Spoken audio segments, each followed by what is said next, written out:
దేవుని నామానికి మహిమ కలుగును కాక. ప్రార్థనా శక్తి అనే టీవీ కార్యక్రమం వీక్షిస్తున్న విశ్వాసులందరికీ ప్రభువైన యేసుక్రీస్తు నామమున మీకు శుభములు తెలియపరచుకుంటున్నాను. మీరు బాగున్నారా? మీరు బాగుండాలని నేను విశ్వసిస్తున్నాను.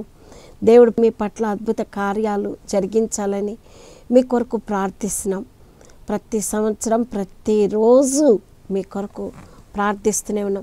దేవుడు మీ పట్ల అనేక అద్భుత కార్యాలు జరిగిస్తున్నాడు.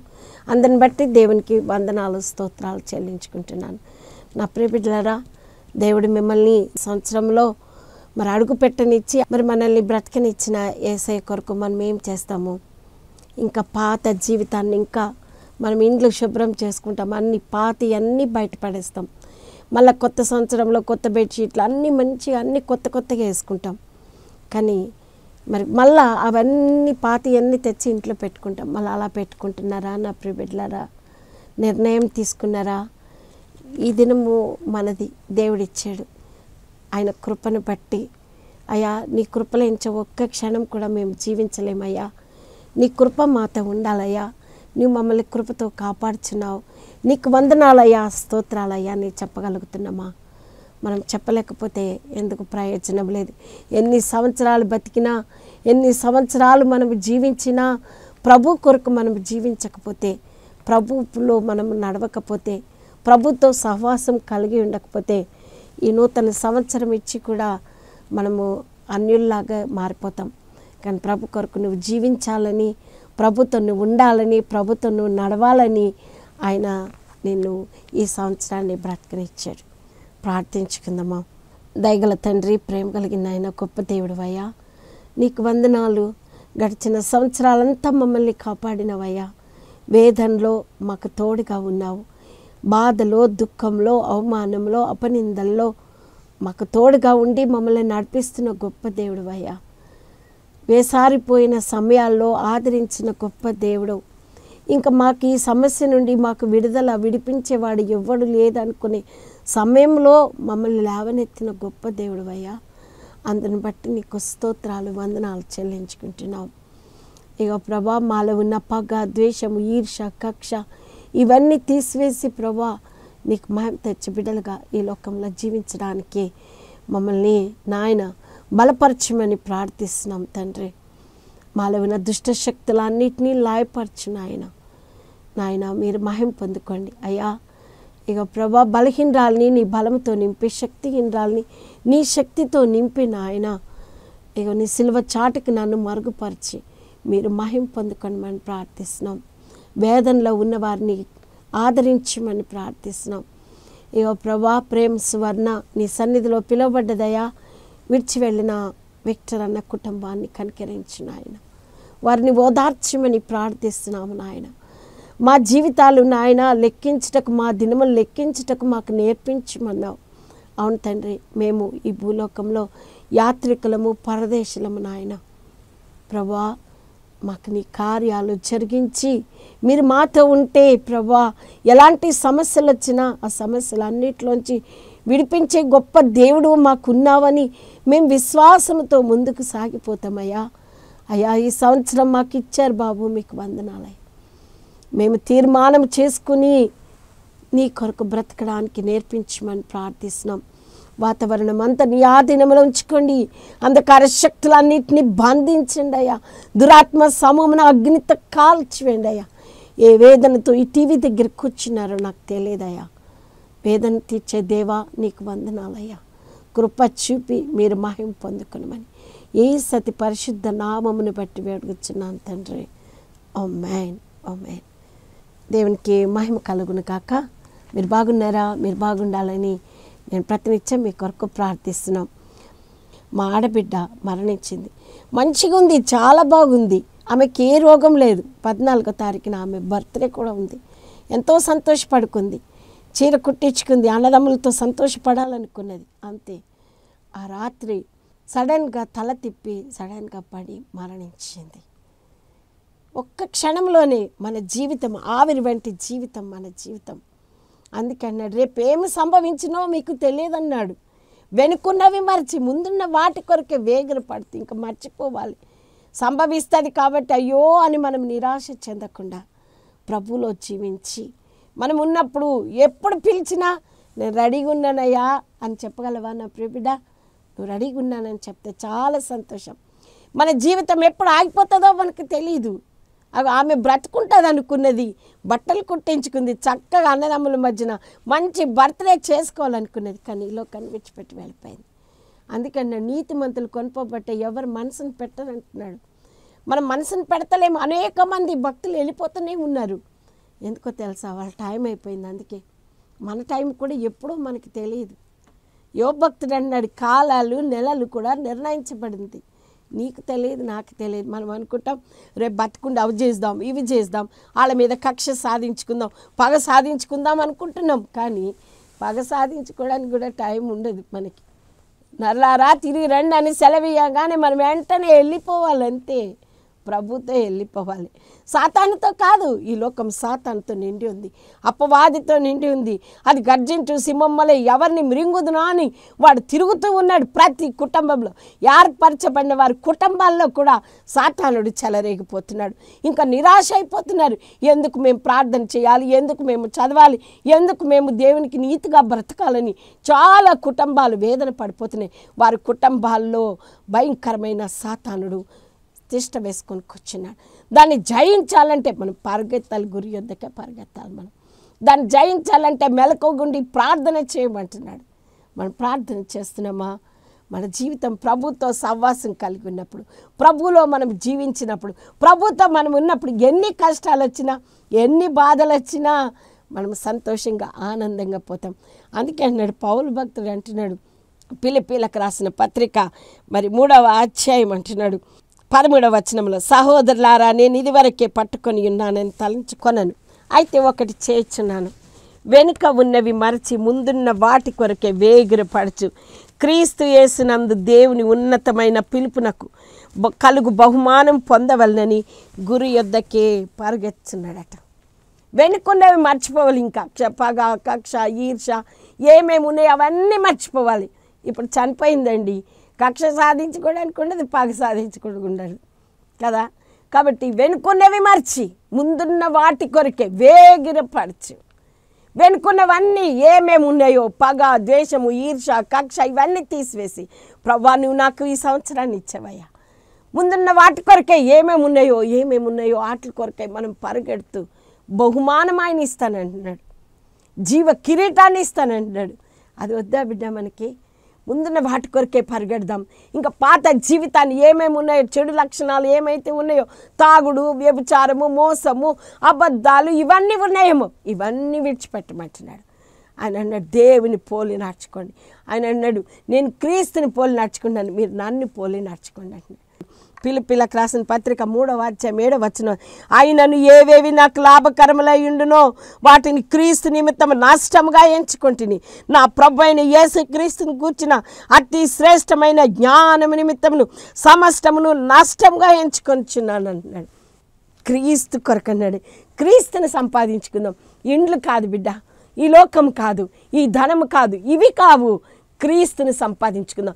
మనుషుల్ని సంపాదించుకుందాం అనుకుంటాం. కొన్నిసార్లు మనుషులు ఎలా చేస్తారంటే ఆశ చూపి మోసం చేస్తారు. మనుషులు ఎవరిని నమ్మొద్దు అంటున్నాడు. ఎవరిని నమ్మద్దు, ముఖ్య స్నేహితుని నమ్మద్దు, స్నేహితుల్ని నమ్మద్దు, ఈ లోకాన్ని నమ్మద్దు, ఆశ చూపి మోసం చేయాలి. కానీ ఆయన అంటాడు, పౌలు భక్తుడు అంటున్నాడు, క్రీస్తుని సంపాదించుకొని సమస్తాన్ని పెంటతో. యేసయ్య మనతో ఉంటే అన్నీ సుగుణాలు, అన్నీ ధనమంతా. ఆయన అంటాడు భూమి నాది, ఆకాశము నాది, ఇందులో బంగారం సమస్తమన్నీ నావే, మీరు పరదేశులు, యాత్రికులు అంటున్నాడు. మన పూర్వీకులందరూ పరదేశులం, యాత్రికులమని ఆయనకు వందనాన్ని చేసి ఈ లోకాన్ని విడిచిపెట్టి వెళ్ళిపోయారు. నా ప్రియబిడ్డ, ఈ వాక్యం వింటున్నా నా ప్రియబిడ్డ, బహుమానం కావాలని అంటే ప్రభు కొరకు నువ్వు జీవించినప్పుడు, ఆ పరలోక రాజ్యానికి వారసురాండ్రిగా ఉండాలంటే మనలో ఉన్న చెడు లక్షణాలన్నీ వెనుకున్నవి మర్చి, అయ్యో అది కాలేదే, ఇది కాలేదే, అవన్నీ ఇచ్చిపెట్టేసి ఈ కొత్త సంవత్సరం నూతన జీవితం జీవించాలని ఆయన ఇష్టపడుతున్నాడు. ప్రభులో ఉండి ఉపవాసం ఉండి కన్నీరు కాచి ప్రభు పాదాల దగ్గరుండి ఈసారి నేను తప్పకుండా ప్రభు దగ్గరుండి గోజాడి నేను సంపాదించుకుంటాను, గోజాడి నా బిడ్డల్ని దేవుని మార్గంలో నడిపిస్తాను అనే విశ్వాసాన్ని నువ్వు కలిగి ఉంటే ఆయన తప్పకుండా నీకు బహుమానాన్ని ఇస్తాడు. అందుకే అంటున్నాడు, మనం ఒకటి చేయించున్నాను, వెనుక ఉన్నవి మరచి ముందున్న వాటి కొరకే వేగిరపరచు. క్రీస్తు యేసునందు దేవుని ఉన్నతమైన పిలుపునకు కలుగు బహుమానం పొందవలనని గురి యొద్దకే పరిగెత్తుచున్నాను. 17వ వచనంలో అంటున్నాడు, సహోదరులారా, మీరు నన్ను పోలి నడుచుకునుడి, మేము మీకు మాదిరి ఉన్న ప్రకారం నడుచుకుని వారిని గురిపెట్టి చూడుడి. ఆయన ఈ లోకంలో ఉన్నప్పుడు ఎన్నో శ్రమలు, బాధలు, ఇబ్బందులు యేసయ్య కూడా అనుభవించాడు. భయంకరమైన బాధ, శ్రమలు నీ కొరకు నా కొరకు ఆయన ఉమ్మేయబడ్డాడు. నీ కొరకు ఆయన యెరూషలేము వీధుల్లో ఈడవబడ్డాడు. ఆయన రిక్తునిగా చేసుకున్నాడు. ఆయన పేదవాడిగా జన్మించాడు. ఎందుకో తెలుసా? నిన్ను రక్షించాలని, ఆయన రక్షించాలని, పాపుల్ని రక్షించడానికి కొరకు ఆయన ఈ లోకానికి వచ్చాడు. మనల్ని పాపులమైన మనల్ని రక్షించడానికి ఆయనతో కూర్చుండబెట్టుకోవడానికి ఆయన ఈ లోకానికి వచ్చాడు. అందుకే ఆయన బహుమానం ఇస్తానంటున్నాడు. ఆ బహుమానం వద్దా? ఈ లోకంలో మనుషులు కొంచెం బహుమానం ఇస్తే అబ్బా నాకు ఎంత బహుమానం ఇచ్చారండి ఓ చెప్పుకుంటూ ఉంటాం. యేసయ్య నిన్ను ప్రాణంతో ఉంచిందే బహుమానం నీకు. నువ్వు ఈ లోకంలో ఉండడమే బహుమానం ఆయనకు. ఆయన అంటాడు, ఉన్నతమైన పిలుపుకు మనం లోబడి ఉండాలి. ఆయన పిలిచాలి. ఆయన పోలికగా మనం జీవిస్తున్నప్పుడు, ఆయన ముద్ర వేయబడిన క్రీస్తుగా నువ్వు ఉన్నప్పుడు నువ్వు దేవుని కొరకు జీవించాలి. అందుకే అంటున్నాడు, 2 తిమోతికి రాసిన పత్రిక 4వ అధ్యాయము 6వ వచనం, నేను వెడలిపోవు కాలము సమీపమై ఉన్నది, మంచి పోరాటం పోరాడుతుని, నా పరుగును కడముట్టించితిని, విశ్వాసమును కాపాడుకుంటుని, ఇక మీదట నా కొరకు నీతి కిరీటం ఉంచబడి ఉన్నది. హల్లెలూయా, హల్లెలూయా.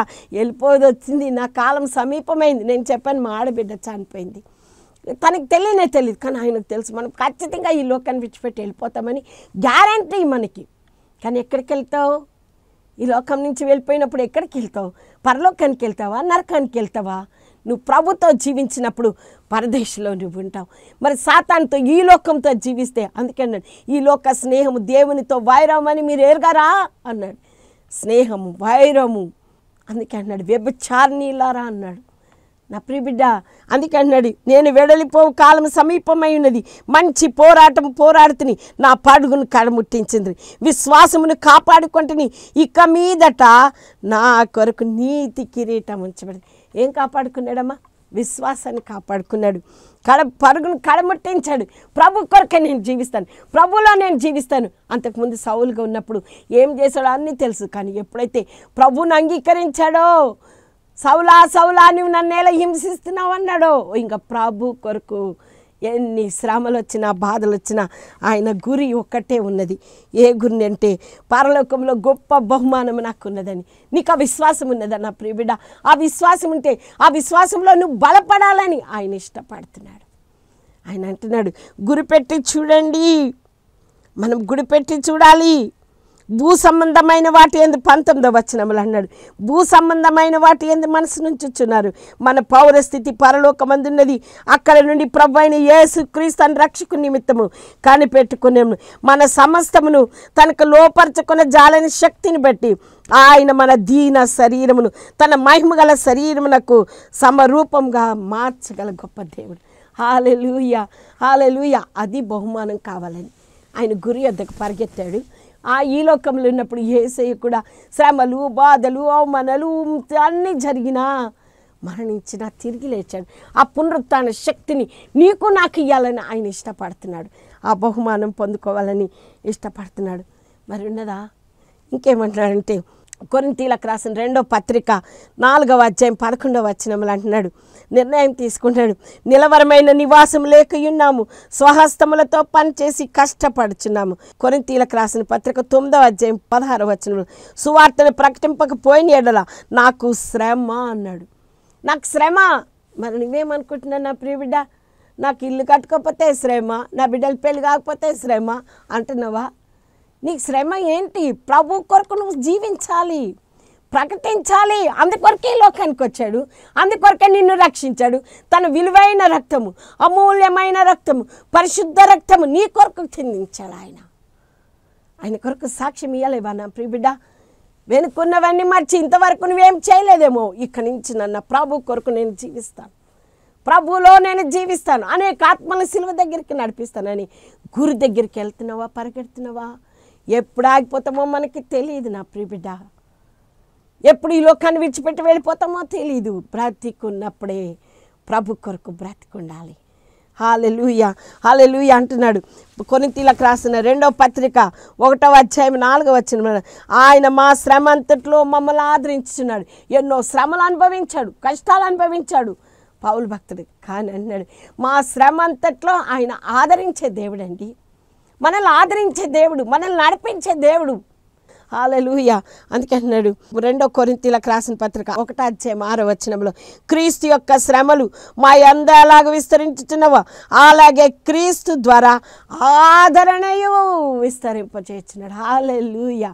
నువ్వు అనుకుంటున్నావేమో నా ప్రియబిడ్డ, నీ వాక్యం ప్రకటిస్తున్నావేమో, నీకు శ్రమలు ఎదురైనయేమో, భయపడకు బిడ్డ. దేవుడు నీతో ఉన్నాడు, నిన్ను నడిపిస్తాడు. ఈ 2020 సంవత్సరంలో నీతో ఆయన నడుస్తాడు.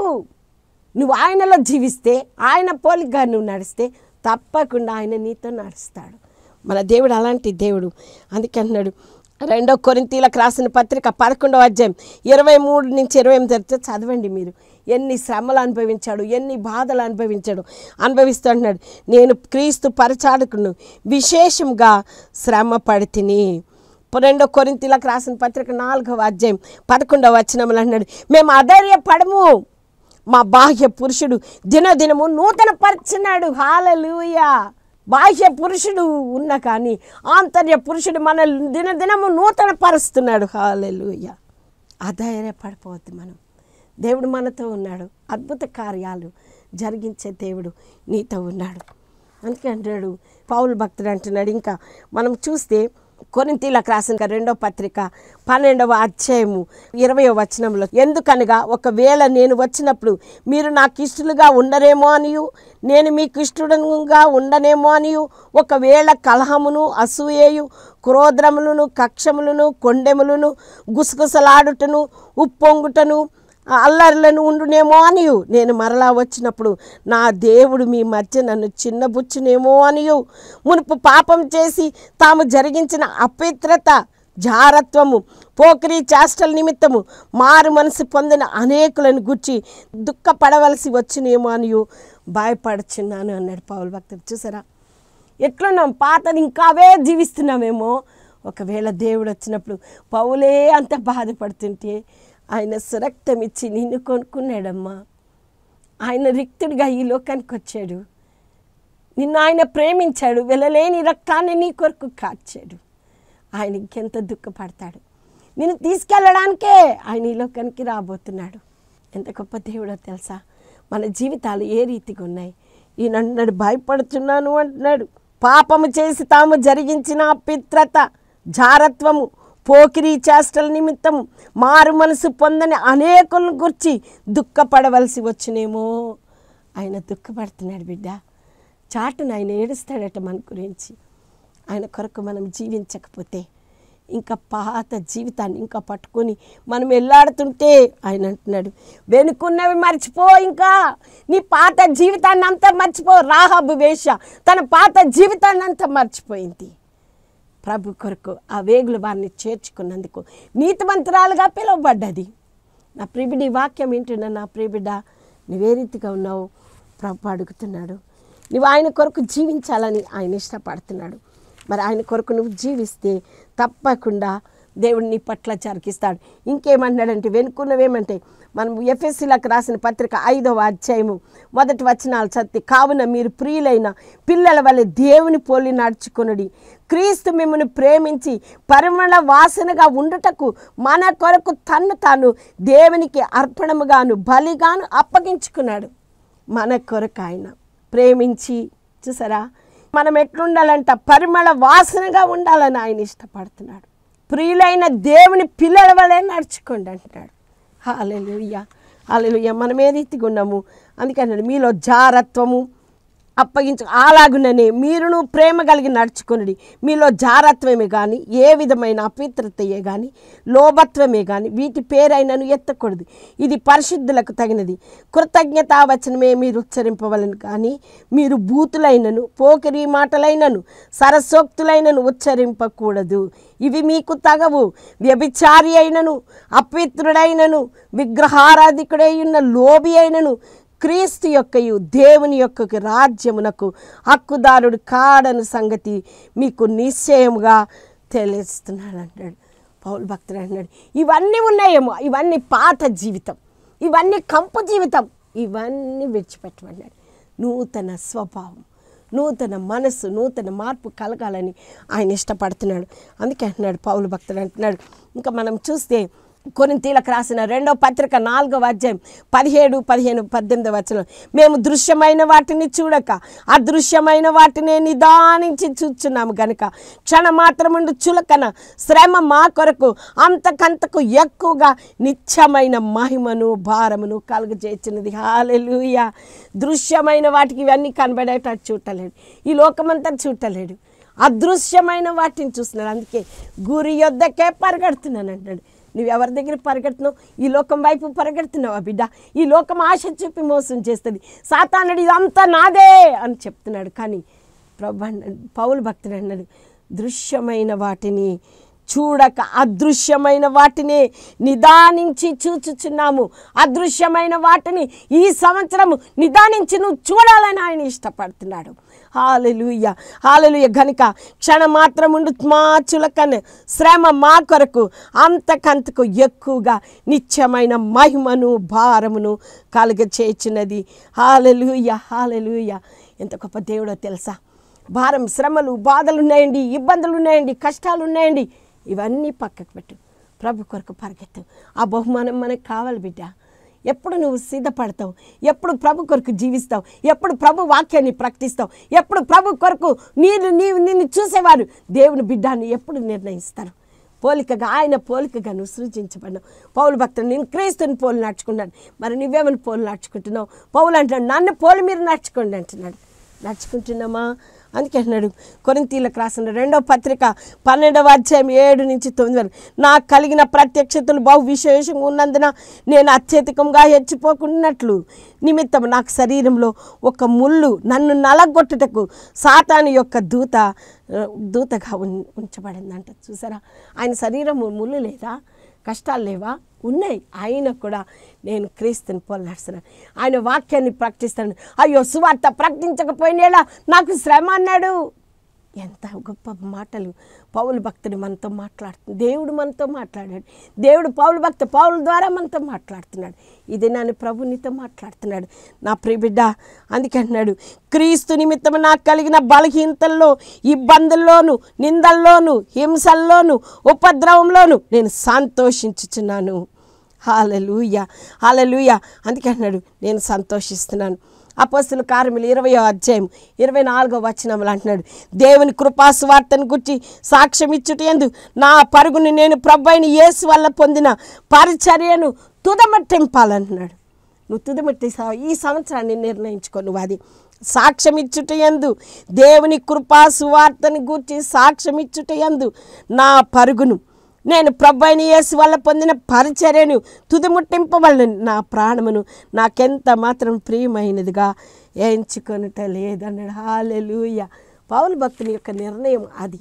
మరి నీ నిర్ణయం ఏంటి? నువ్వేమి నిర్ణయించుకుంటున్నావు? వెనుకున్నవన్నీ ముందు తీసుకొచ్చి ఇవన్నీ నా ముందటేసుకుని ఈ కష్టాలు, ఈ బాధలు ఇంకా నన్ను వెంటాడుతున్నాయి, ఈ శ్రమ ఇంకా నన్ను వెంటాడుతున్నాయి, ఇంకా ఈ రోగం నన్ను పోతలేదనుకుంటున్నావు నా ప్రియబిడ్డ. అవన్నీ మర్చిపోవు. ఈ శరీరానికి ఎప్పటికీ చెప్తాను, ఎప్పటికీ కుళ్ళిపోయిన శరీరం ఇది.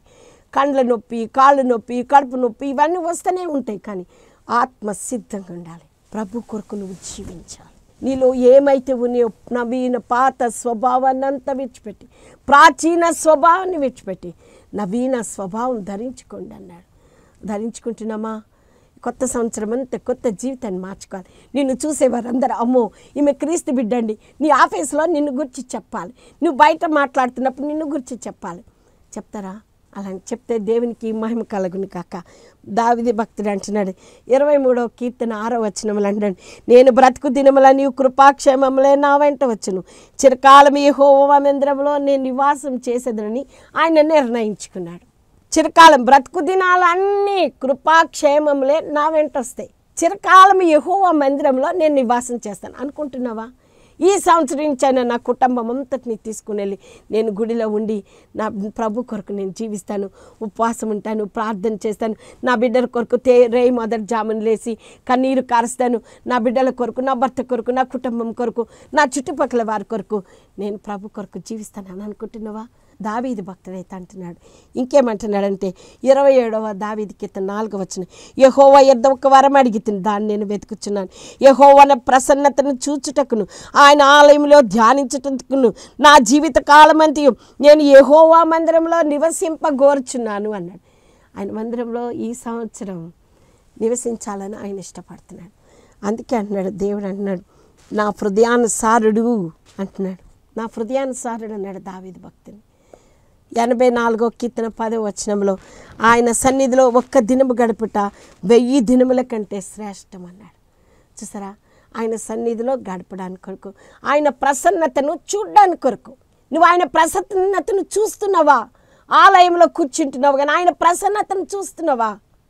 సెల్ ఫోన్లు పెట్టుకుంటా పక్కోళ్ళు నీ ఎదురింటోళ్ళు అవి చూస్తున్నావు. కానీ ఆయన అంటున్నాడు, వరం అడుగుతున్నాను యెహోవా ప్రసన్నతను చూచుటకు ఆయన ఆలయంలో ధ్యానించడానికి ఆలయానికి వెళ్తున్నావు. ఈ సంవత్సరం అన్న బైబిల్ తీసుకుని వెళ్ళిన బిడ్డ, సెల్ ఫోన్లో బైబిల్ ఉందంటారు. సెల్ ఫోన్లో అన్నీ ఉన్నాయి, పాపం ఉన్నది, అన్నీ ఉన్నాయి. అవి కావు, ఎన్నో లక్షలు కోట్లు ఖర్చు పెట్టి ఈ బైబిల్ తేయడానికి ఎంతో కష్టపడి ఎన్నో ప్రాణాలు పోయినాయి. ఆ బైబిల్ నీ చేత పట్టుకున్నావా?